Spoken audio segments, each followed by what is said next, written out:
The Amazing Casuals, Phil and Will minus Alexa, are back for The Amazing Race 31, She episode is a 7 super recap. casual. Dude, she is a casual Ultimate beyond casual. belief. She didn't even watch this episode again. She's seen 2 episodes this season, I think, total. That's got to be as casual as. I mean, I think we might have to upgrade ourselves because if she's casual, then what does that make us? We at least watch it every week. Yeah, and talk about it. Yeah, like we have seen every episode. Alexa has not. I don't really know what to say. She's not going to listen to this podcast. We might as well just go all in on her. I mean, like, why not? But all that being said, we're going to talk about episode 7 of The Amazing Race, which was another non-elimination leg, which made Will super excited. I know. I don't have a problem with non-elimination legs in theory.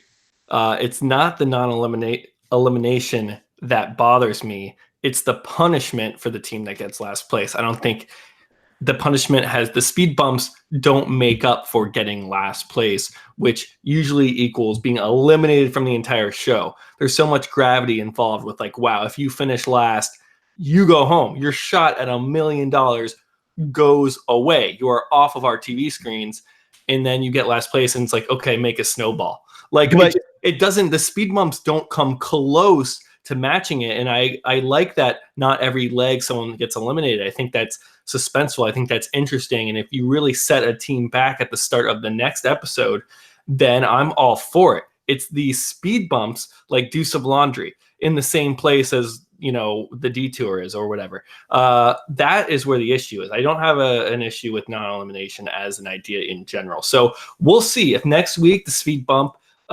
is actually difficult and really sets the team back and they have to overcome something. Then I'm here for that. But this season so far, again, I'm a very big casual. It's the only season I've seen so far. The 2 speed bumps just haven't really done it for me to warrant a team surviving and moving on to the next leg.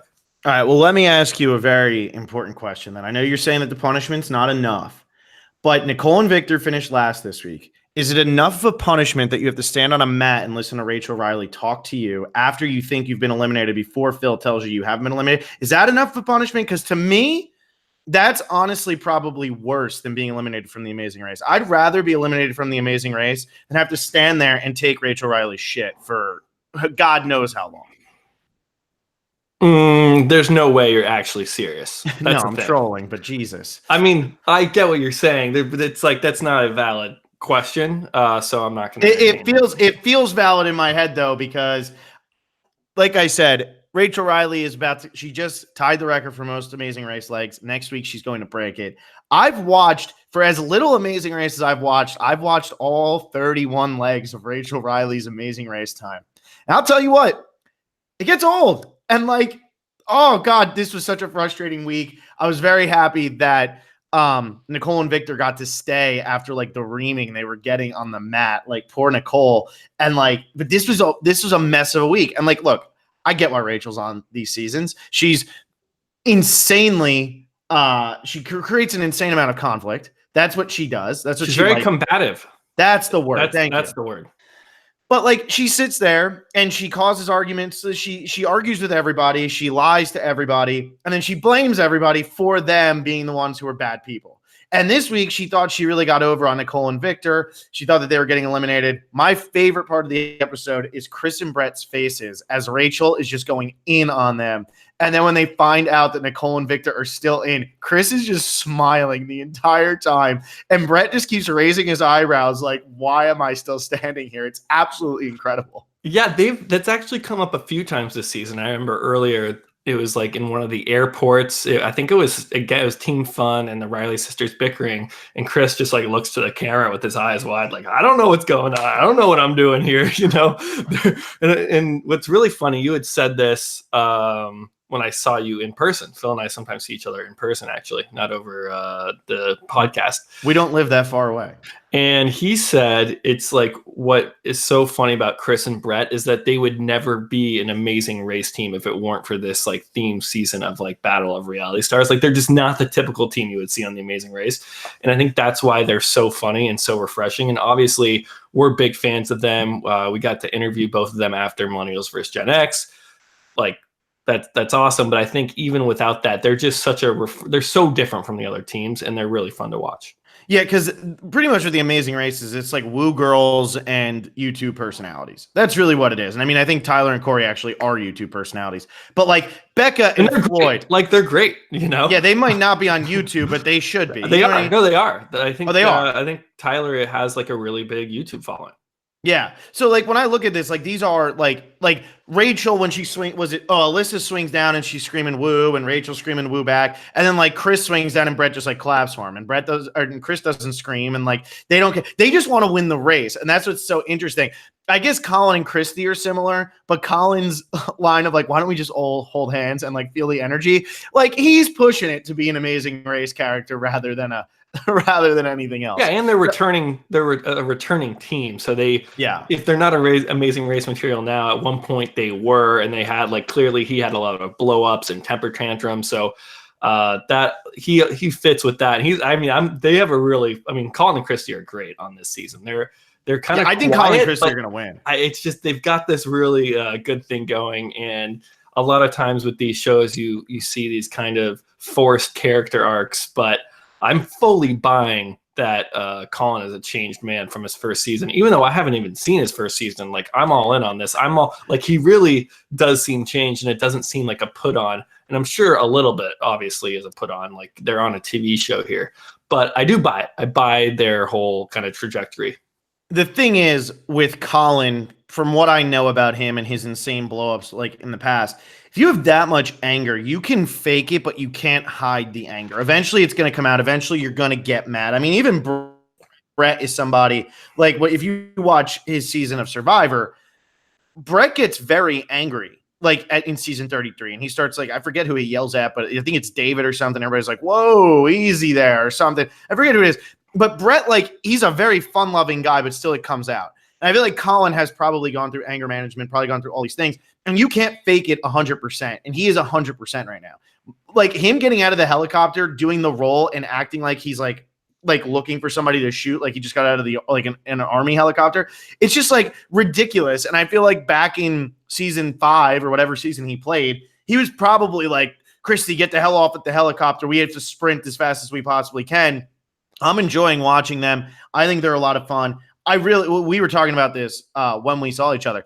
I really like the Amazing Race teams. I really do. I mean, between Tyler and Corey, Becca and Floyd, and Colin and Christie, like, and the Afghanimals, I love all 4 of those teams. They're great.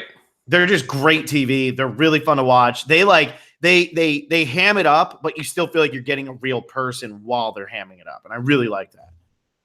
Yeah, I mean, I'm pretty much on board with all teams that are left. This is my first season with Rachel, and like I said last week, I think it's definitely starting to kind of wear down on me a little bit. So they're probably like, if I could choose a team to go home, I think I said this last week, it would be the Riley sisters. But yeah, overall, I'm really enjoying the whole cast. Yeah, and like I'm not gonna sit here and like rip on Rachel. It's just I've watched 31 legs of her. Look, I like Abby Maria in Survivor terms. I don't want to watch 31 episodes of Abby Maria. Like you just don't like. It's exhausting. It's a lot. And so, you know, I've gotten pretty close to that. Probably in the 20s. It's in the 20s, yeah, because she was it's close. It's close enough. But anyway, nobody ends up going home this week. I will say, based on how this leg was run, I felt like nobody could go home. Because there were no chances to pass anybody this entire leg. This was a really interesting. And this is why I don't know. This will either lead to a very short discussion or a very long discussion. I'm not sure which one, because this was a very different episode.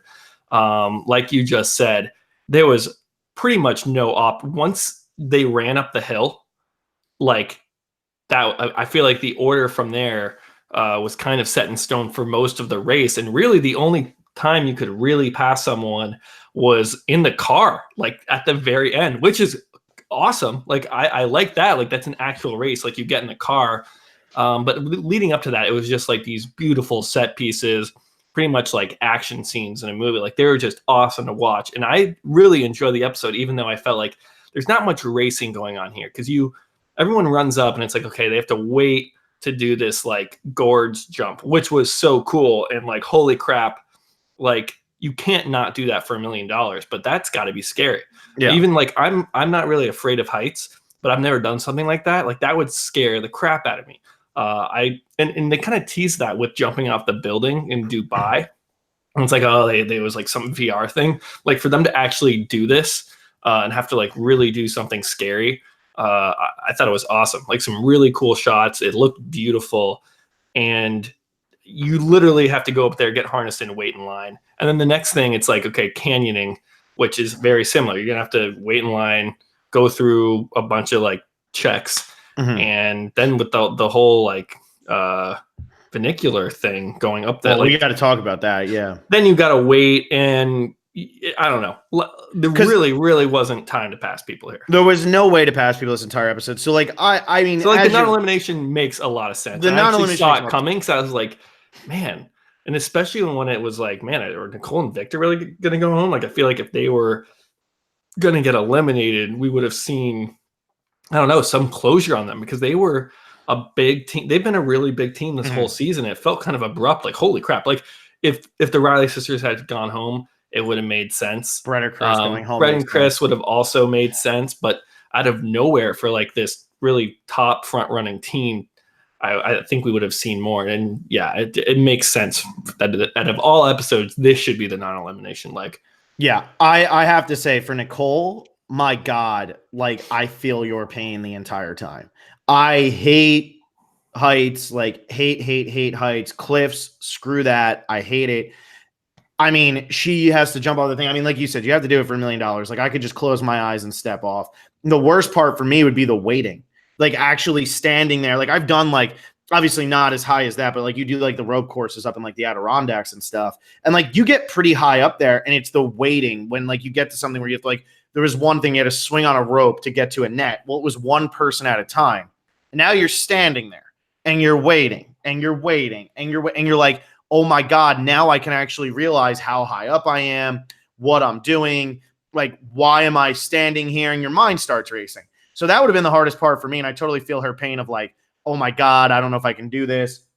But again, like that's where the commercial break was this episode. The commercial break this episode were Nicole not knowing if she was going to be able to do it and Brett barely being able to get down the canyon. And like that tells you like this is not a real like race leg. This is a go to Switzerland, enjoy the Alps leg, because it's beautiful. It's amazing. You can do all this fun stuff. In terms of the funicular thing or whatever it was, whatever they called it, I would have died. There's no way I would have been able to do that. Really? Dude, that would have killed me. Just sitting there, staring like straight down. As like roller coasters don't bother me because I'm harnessed in. That thing, like Nicole was saying, like there's no harness. Like there's that little bar. She's like, this is not safe. And Victor's just like, sure it is. And I'm like, dude, like I would have died. I would have much rather done the canyoning. That wouldn't have bothered me at all. Because you're just doing it. Like you're moving. I need to be moving. I need to be like in control in those situations. So I totally felt Nicole's pain this entire leg. And I too probably would have been very, very annoyed if by the end of the leg, you had this horrible, horrible day, you come in last place, and it's like, here's why you're a terrible person. Like I would have also lost my mind. Yeah, that's pretty brutal. And what was really interesting about this episode, we didn't get to Switzerland or probably for close to 10 or 12 minutes. And we spent a good portion of the episode in Uganda at like Mickey's pub, where we had some drama and then a little bit on the train ride. But until we got to like the actual race portion, I think was over 10 minutes into the episode. And then there ends up being no U-turn. I was like, there has to be a U-turn. But then I'm thinking, wait a second, we spent 10 minutes establishing this U-turn. Are we going to have time for a team to do both? And you couldn't have a U-turn on this one just because both were like, if you do a U-turn, there's no way the team that has to do both detours. Like, where are you going to run?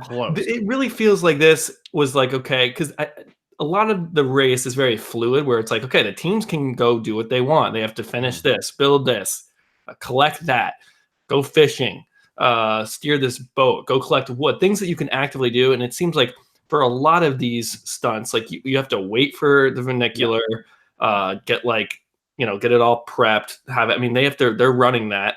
And then the whole thing with the canyoning, you have to have an instructor. You have to be like, there's a lot of checks that go in. So you're not really racing. You're like, and a lot of just deciding and then waiting. And like, I'm sure wherever that funicular was and where the canyoning was, that could be like 3 hours apart for all we know. Yeah. Or like 2 hours apart. And they are, okay, you have to decide and then shut up. And like, no one's going to switch what they're doing here. Cause I think like the chances that they're like, walking distance away, it seems like there's just like one big freeway. It's much more spread out than it wasn't in like a town or a village. And so,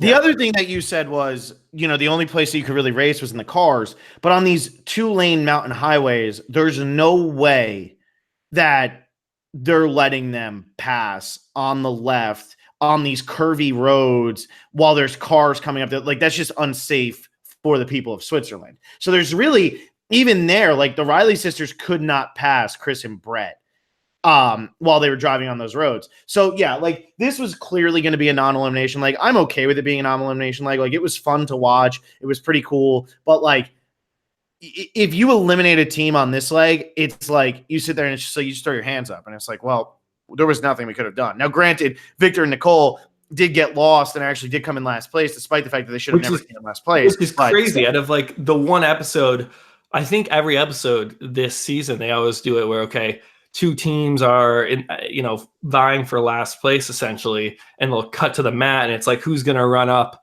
And boom, it's usually the person that the team that was in second to last place. And it's like, the team that was in last the whole time ended up going home. Whatever. Brett and Chris thought they were last. They thought they were last. The first time like someone actually, like they actually surprised me. I was like, holy crap. Like Nicole and Victor really didn't get it because they did have a big lead and they just got lost. Yeah. I do really like how, okay, you have to drive here.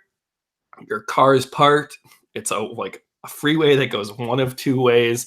You don't have any information. Like, good luck. I love that. I think that was really fun, especially with like the Riley sisters following Chris and Brett. It's like they don't have a choice. Like, I think Alyssa said this. Like, we have to follow them because if they are right and we turn around, we lose. You're done. Like, you lose. But if they are correct, or if they're incorrect, you can turn around with them. Or if they're correct, you just stay on their tail, park, and see if you can beat them in some way. Or once you get into the town and some roads split off. But and they're so in the middle of nowhere here. This isn't like driving. Like a lot of times, the Amazing Race will go to like Uganda where it's very crowded.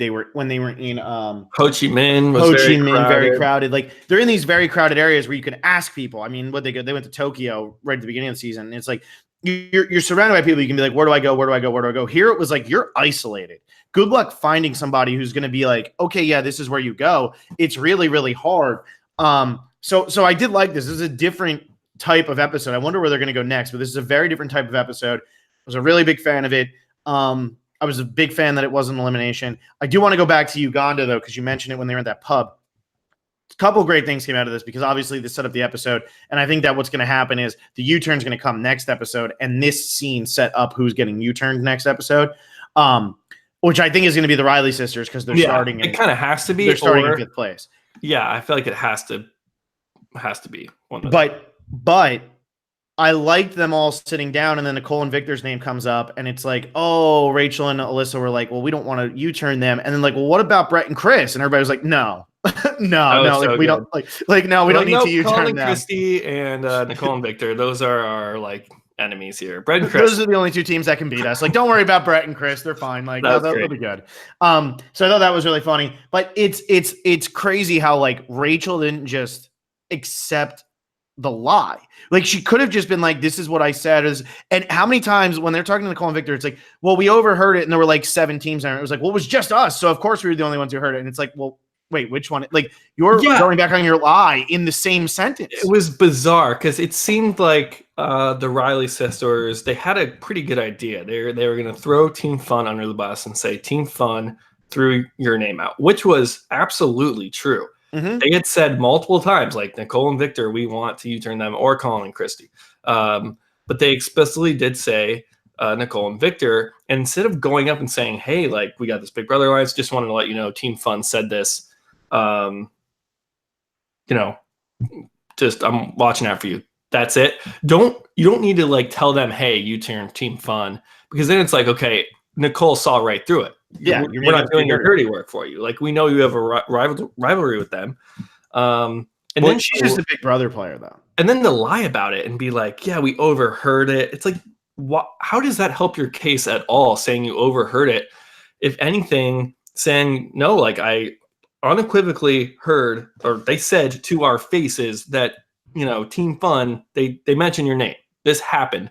If you say it that way, I think they're going to be less suspicious. When you start throwing in there's multiple teams, I don't know who said it, then it's like, what kind of game are you? Why are you telling us? Why are you telling us if you're not sure? And then of course Victor's like, well, I want to verify this if you're unsure. But if you tell them straight up, I think they'll be like more willing to accept it. And hey, if they go ask and say, Riley's sister says you want us, then put it on Team Fun. And they'll probably be like, you know what? Yeah, you guys are strong. And then that doesn't make the Riley sisters look bad. It always seems like Rachel is trying to She's trying to play Big Brother on The Amazing Race. Yeah, he's got all these motives and strategies when it's like, I think you can just tell them, hey, straight up, this is what happened. I don't know why there was so much it's like she wanted to be a villain, honestly. Like she wanted to come off on the TV screen as someone who's like playing hard and like, I'm going to pin these people against each other, when that was just completely unnecessary.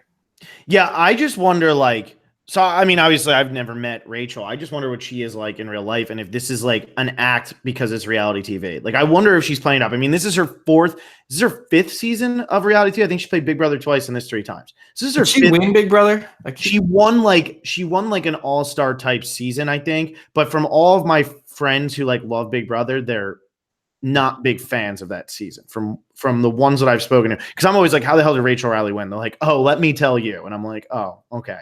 Like it was like some weird circumstance or something. I don't really know. But then again, I don't watch Big Brother at all. So I'm just going based on people. You might have to be Big Brother casuals at some point. Big Brother casuals, but I got to start with a season that doesn't have Rachel.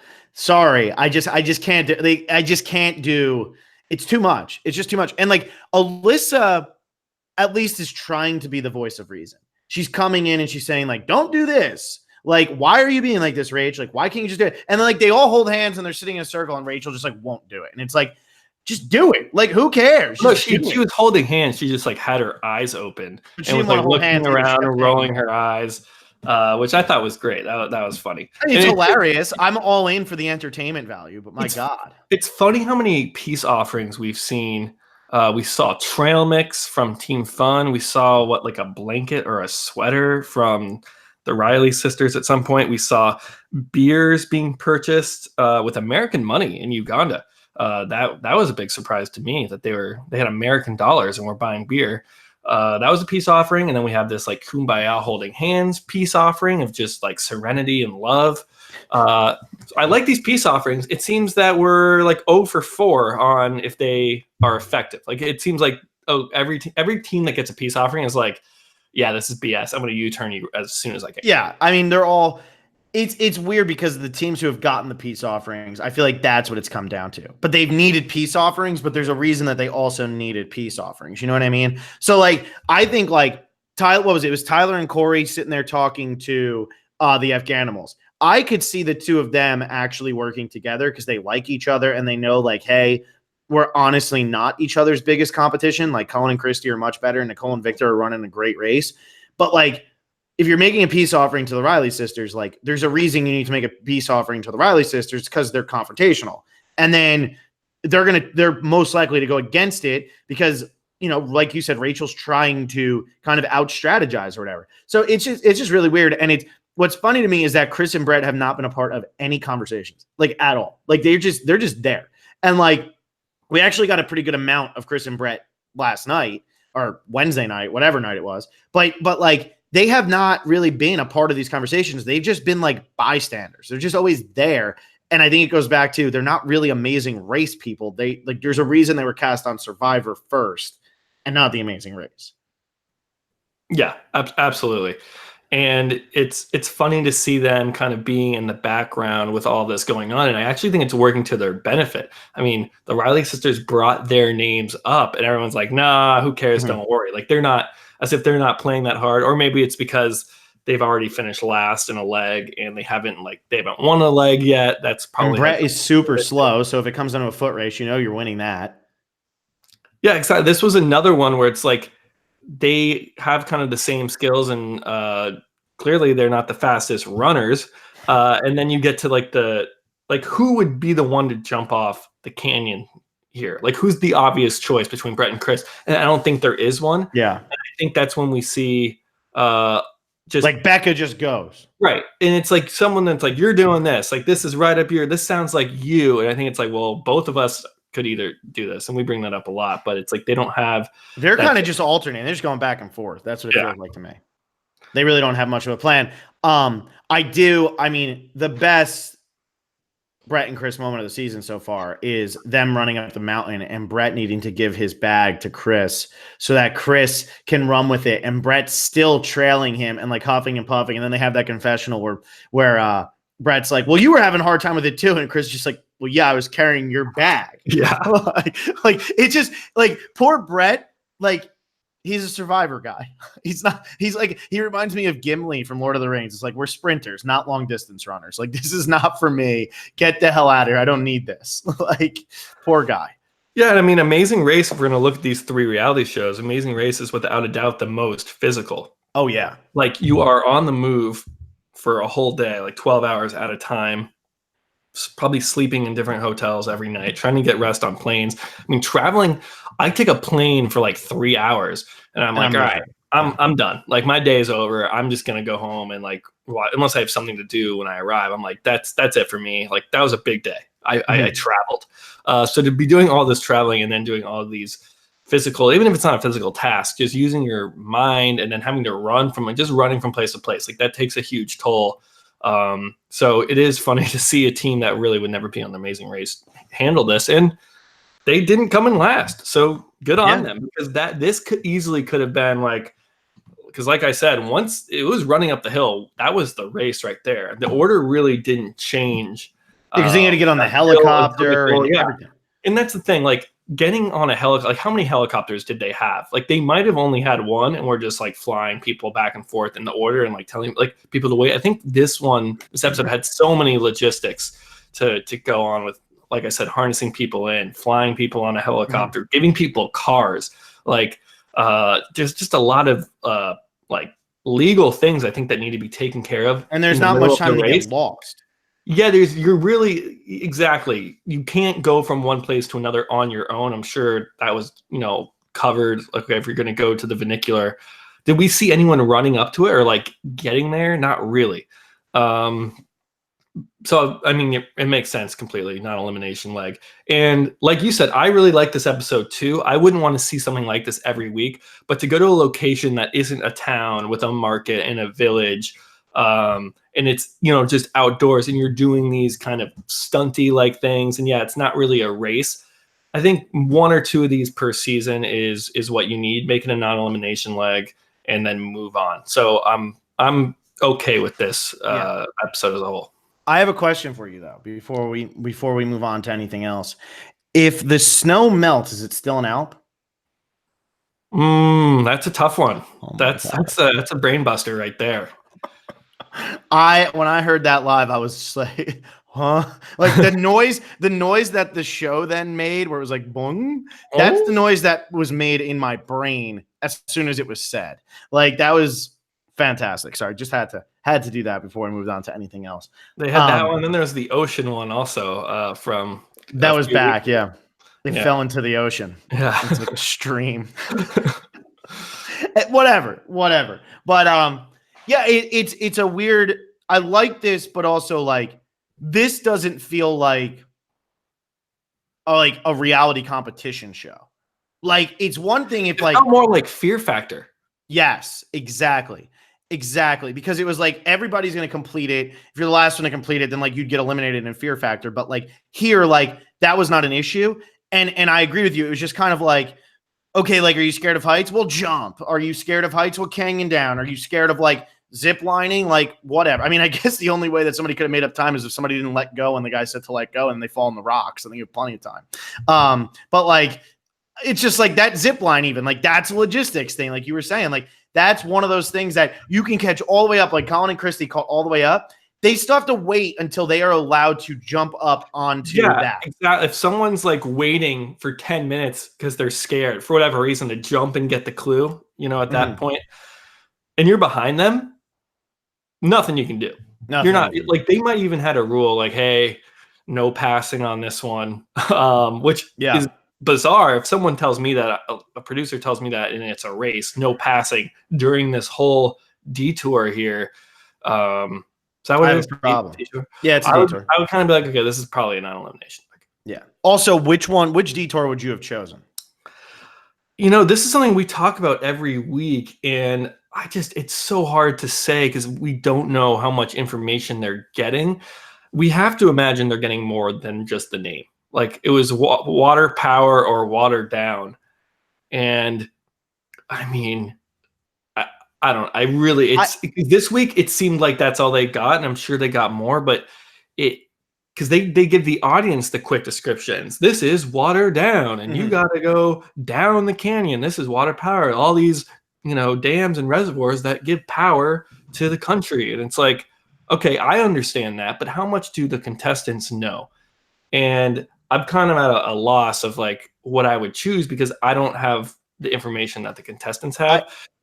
I was just going to say, I actually think the Afghanimals made the right choice because I think they saw that water down was going to take a little bit longer. Like it wasn't just going to be going down. You were going to have to actually like race through. And I think Tyler was the one who said like, this took a really long time. But the problem with the funicular was you had to wait for it to come back. So now you're standing there for 15 minutes. So actually, while theirs was the quicker task, you still had to wait for so long until it came back to pick you up. Like if you could have just completed it, gotten your clue, and then you could race from there, and there was like a path that went off of that, the Afghanimals and Nicole and Victor actually made the right move. But the fact that you had to wait for it to come back for you, like there's that, like I was like, wow, the Afghanimals are in first place. This is awesome. And then it's like, well, now they're in fourth place because they're just standing here. Like there's nothing they can do about it. Yeah, and you can't really see that coming unless you know that funiculars only go one way. It's just one track. It's not like a gondola where. Yeah, but I was thinking that there might like they could have been thinking like, oh, there's a road at the end of this where we can get out of here. Like another side. Yeah, even if there's a road or a path, like you have to go a long way down because that thing shot straight up a mountain. Yeah, it's true. The bridge was awesome too. Yeah. This was like once again, when Nicole's running across that, like she's sprinting across that, and I totally felt her pain. And like Victor's just like, talk about facing your fear of heights. I'm like, yeah, like going across that bridge, I would have been, there'd have been bricks everywhere. I would have just been crapping bricks, man. There's no way. Yeah, but if you had just done that like canyon jump in the gorge, you'd be hoping you're done. And then I don't know, then you're like, wow, that wasn't, whenever you do something like that, and this is to anyone who's afraid of heights or like gets scared from this type of thing. Because I used to never even go on roller coasters. Like I was scared of everything. Or like jumping off of like 50-foot rocks into water. It's always like you're scared. And then once you do it, you're like, wow, that was awesome. The adrenaline rush. So much fun. Let's do it again. Let's do it again. And so I don't think Nicole was saying that when she got done swinging into the ravine. Yeah, probably not because it's like, I don't want to do it again because we're racing. No, I don't think she wants to do it again ever. I don't know. No way. There's no way. I mean, if it's like a crippling fear of heights and it's like your worst nightmare ever, okay. But if you're just kind of like, man, I really, really am not feeling this here. This is really high. This is a free fall of 70 feet, and then you swing. It was 400 feet. Yeah, it was 400 feet, Will. No, the drop. Yeah, it was. What? Yeah. I think the free fall portion before the rope like snagged was 400 feet. Swing. I think it was like. They said it was 400 feet on the episode. I'm like 95% sure. Damn.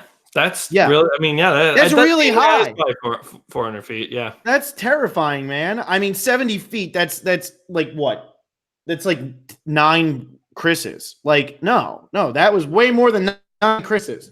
No, that's like a 400-foot drop. And like the thing is with that, though, you get the adrenaline rush after it's over. And you're like, oh my God, I did it. This is great. When you're just crossing a bridge and you're afraid of heights, and it's that like narrow of a bridge, and it's like the sway bridge, and you look down, it's like, holy crap, we're this high up. There's no adrenaline there because you're not doing something that's like, oh, that was so exciting. And like, I could like kind of just like scream and get it out. Like you do, like if you're nervous waiting for a roller coaster, you get on the roller coaster, you ride the roller coaster, you're like, woo, I'm like ready to go. I can do it again. When you're just crossing a bridge, it's like, get me the hell off of this now. and that's all you're thinking, because then you get off and it's like, am I gonna have to cross that again? Like, I don't want to cross that again. So I think the adrenaline's good for the gorge swing. Yeah, over 400 feet. Thank you, Logchi. You're welcome. Well, 400 feet. Yeah, I mean, it didn't look like 400 feet. well, yeah, because you're watching it on a screen. Was it on your laptop or you're watching it on a TV? Because either it was an 18-inch screen or like a 15-inch screen. It doesn't sound like it's gonna really. I'm just saying. I just want you to know. Yeah, I wonder how long the free fall, because I think from the top of the gorge to like the bottom of, like once it hits the river, that's probably 400 feet. Well, we don't need to get into the height. No, it's over. He says over 400 feet on the thing. It's scary. And like, without a doubt, super, super scary. I mean, even the Afghan, it was Leo, I think, when he stepped off, he even was like, oh my God. Like, and he like loves that stuff. Oh, and the way he stepped off was just like he was shaking. He was like squatting. It was like the guy had to give him an extra push to be like, get the hell off of here, because you're just standing here. And that, it seemed like that's what happened with Nicole also, was that the guy just kind of pushed her. Yeah. And that's how I want to do it. Like, just don't even tell me. Just step off. Like, wow. Yeah. I can't even, like, if you get pushed off, you're a little bit disoriented. You're like, whoa, and you're like falling, and then like the rope snags and you start swinging. You're like, phew. But to like step off, man, on your own, I again, $1 million, you have to do it. You're going to do it, but that doesn't mean it's not absolutely frightening. And going back to Chris, like, he goes down, and I like how everybody's like letting out their screams, and Chris, like, he was like, his voice is so deep that he went to like scream at first, and I'm pretty sure like you hear him for like a second, and then like all the wind is just knocked right out of this guy. And like he had like nothing, dude. Like, I would have loved to see Brett try to do that, because I think Brett would have been dead. I think that would have been the end of Brett. Mm-hmm. So Chris, thanks a lot for taking that away from us. I can't believe you would do such a thing. What else we got from this episode? I mean, there's really not that much happened in this episode, Will. Yeah, because I guess with if we want to go back to the choice between the two, because that's something we always get into, I would have chosen water power. Again, I don't know what information they had, but anything where it's like, okay, you have to like memorize this and then do it. I think that's just a task that I would prefer doing, especially when you already did a very physical task. And it also depends what other teams are choosing and who your competition is. But going through a canyon, that's something you're going to have to, do the whole thing. Like, you can't half-ass it, and you probably know you're not going to be able to pass people on it. Yeah, I wonder how long, if they knew how long that canyon was going to be, because that was a really long canyon. Yeah, or if they knew how many was it 8 signs only? Like, that's really every team got it on the first try. No one had to go and do it again. So that was obviously pretty easy. And it looked easy to remember. That was, yeah, exactly. People were using their, tater tots, 3 tricks. And yeah, they threw some dummies in there to make it difficult, but clearly it wasn't that hard if every team could do it. The only hard part is, like you said, was just like, oh man, we got to take this thing down. We were waiting. Yeah.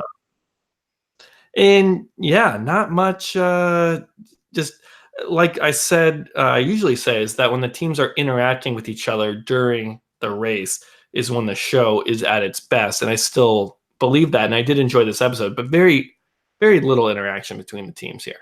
Yeah, not much interaction, although I do think that there was Riley sisters was great with the car, because I thought that's interesting, and that's someone could get past. But other than that, you're just going through these stunts. So it's just not the most exciting week to talk about, even though I think it was a really visual pleasing and entertaining episode.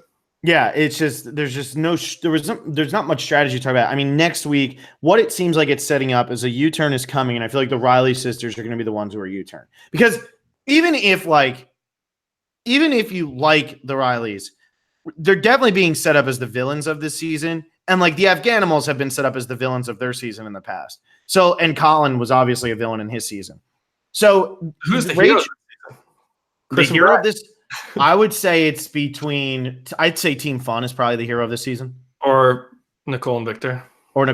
Yeah, those are definitely the two teams that you're supposed to be pulling for. And honestly, Colin and Christie, I feel like they might not be getting like a hero's, but they're getting redemption.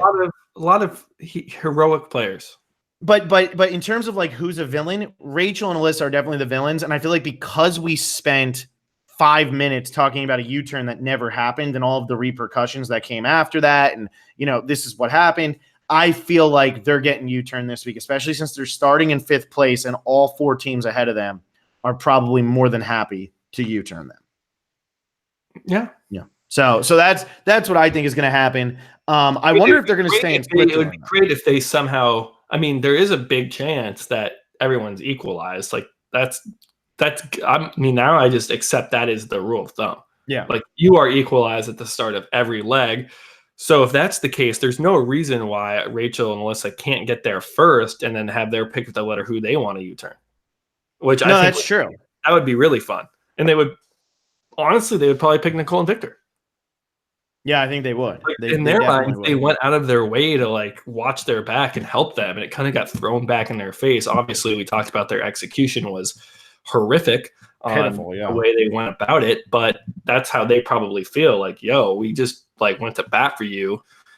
They had their ulterior motive, and they kind of they were bickering at the final mat there. So I would say if Rachel and Alyssa get there first, it's Nicole and Victor who get U-turn, which I think would be fun because then Nicole and Victor have to somehow come back because they start in last place.